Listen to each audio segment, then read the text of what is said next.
রাগে ফুঁসতে ফুঁসতে কল কেটে দিয়েছে মেঘ, আর ভাবছে আজকাল সান্ত্বনা নিতে চাইলেও মানুষ মজা নেয়। যদিও বন্যার হাসির কারণটা খুবই স্বাভাবিক। মেঘকে বরাবরই চোখে চোখে রেখেছে তানভীর সহ বাড়ির সকলে। 6 থেকে 10 পর্যন্ত পড়েছে গার্লস স্কুলে, তারপর গার্লস কলেজ। আহারে জীবন ধু ধু মরুভূমির মতো, কোথাও কেউ নেই। স্কুল কলেজের সামনেই বাসার গাড়ি থাকতো, বাসা টু স্কুল, স্কুল টু বাসা। কোনো ছেলে না দেখলে ক্রাশ কিভাবে খাবে? বোধ শক্তি হওয়ার পর মেঘ মনে হয় 2-3টা বিয়ে খেয়েছে কাজিনদের, যাকে বলে নামের বিয়ে খাওয়া। তানভীরের ভয়ে বিয়ে বাড়ির এক কোণে বসে থাকতো মেঘ। ভাইয়ের কড়া শাসন ছিল, ঘর থেকে বের হতে পারবি না, বরযাত্রী আসলে তো আরও না। ঘরের ভিতরেই তার জন্য খাবার পাঠানো হতো। তানভীর নিজেই বোনকে খাওয়াতো ইচ্ছে মতো। তারপর বিয়ে শেষ হলে মা বোনকে নিয়ে চলে আসতো। গায়ে হলুদ, নাচা, গান গাওয়া, এমনকি মেহেদিও দিতে পারেনি কখনো। এই কষ্টে এখন আর মেঘ কারো বিয়েতেই যায় না। এতে তানভীর মনে হয় হাফ ছেড়ে বেঁচেছে। মেঘের এই সাদা কালো জীবনের কথা শুনলে বন্যা কেন, পৃথিবীর সব মানুষই হাসবে। জীবনটা তার তেজপাতা হয়ে গেছে। মাঝে মাঝে ভাবে এই বাড়িতে জন্মানোটা কি খুব দরকার ছিল। কয়েকবার বন্যা কল ব্যাক করেছে। নিজের জীবনের হতাশার জন্য মেঘ আর কল রিসিভই করেনি। বান্ধবীকে রাগ দেখিয়ে কি হবে, জীবন যেখানে যেমন তা মানতেই হবে। মেঘের বেস্ট ফ্রেন্ড হওয়ার খেসারত দিতে হচ্ছে বন্যাকেও। মেঘের সাথে সাথে বন্যাকেও চোখে চোখে তানভীর রাখে।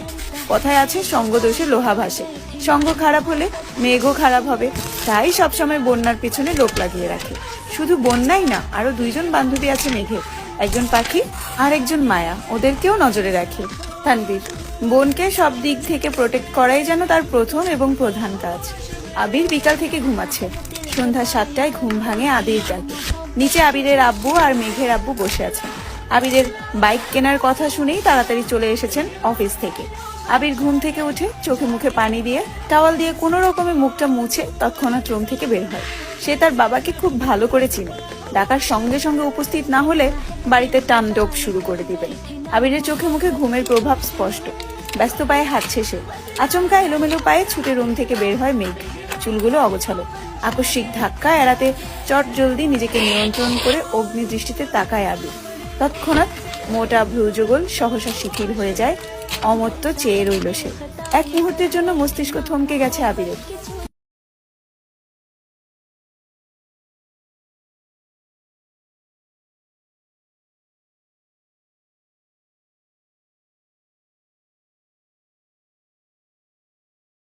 তার কোমর ছাড়িয়েছে।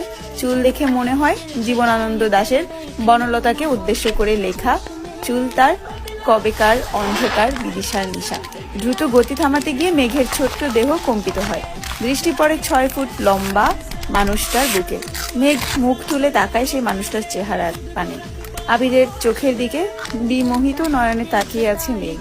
পলকও পড়ছে না একটিবার। আবিরের চোখে মুখে ছিটানো পানির ঝাপটা এলোমেলো চুলগুলো থেকে চুইয়ে চুইয়ে পানি পড়ছে, যা তার পরনের সাদা টি শার্ট অল্প স্বল্প ভিজিয়ে দিয়েছে। সেদিকে খেয়াল নেই আবিরের। আবির কয়েক সেকেন্ড স্তব্ধ থেকে হঠাৎ চোখ সরিয়ে পুনরায় রুদ্রমূর্তি ধারণ করে সবেগে হাঁটা দেয় সিঁড়ির দিকে।